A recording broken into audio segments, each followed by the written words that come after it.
ದಾಳಿಯ master mind TRF ಮುಖ್ಯಸ್ಥ ಶೇಖ್ ಸಜಾದ್ ಗುಲ್ ಸೆರೆಗೆ ಎನ್ಐಎ ಹಾಗೂ ಭದ್ರತಾ ಪಡೆಗಳು ಬಲೆ ಬೀಸಿವೆ. ಉಗ್ರ ಕ್ರಿಮಿ ಕುರಿತು ಮಾಹಿತಿ ಸಂಗ್ರಹಣೆ ಮಾಡುತ್ತಿರುವ ತನಿಖಾ ಸಂಸ್ಥೆ ಸ್ಫೋಟಕ ವಿಚಾರವೊಂದನ್ನು ಬಹಿರಂಗಗೊಳಿಸಿದೆ.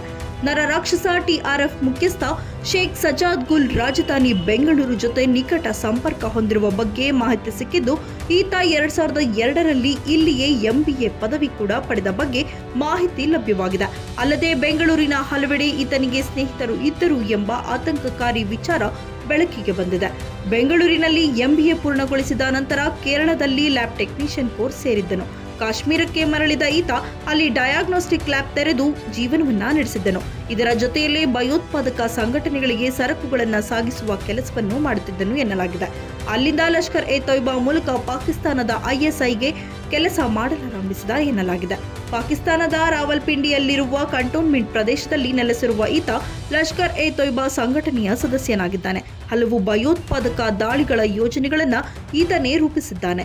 2020ರಿಂದ 2024ರವರೆಗೆ ಕೇಂದ್ರ ಮತ್ತು ದಕ್ಷಿಣ ಕಾಶ್ಮೀರದಲ್ಲಿ ಹಲವರ ಹತ್ಯೆ, 2023ರಲ್ಲಿ ಕಾಶ್ಮೀರದಲ್ಲಿ ನಡೆಸಿದ ಗ್ರೆನೇಡ್ ದಾಳಿ ಸೇರಿದಂತೆ ಹಲವು ದಾಳಿಗಳಲ್ಲಿ ಈತ ಪ್ರಮುಖ ಆರೋಪಿಯಾಗಿದ್ದಾನೆ.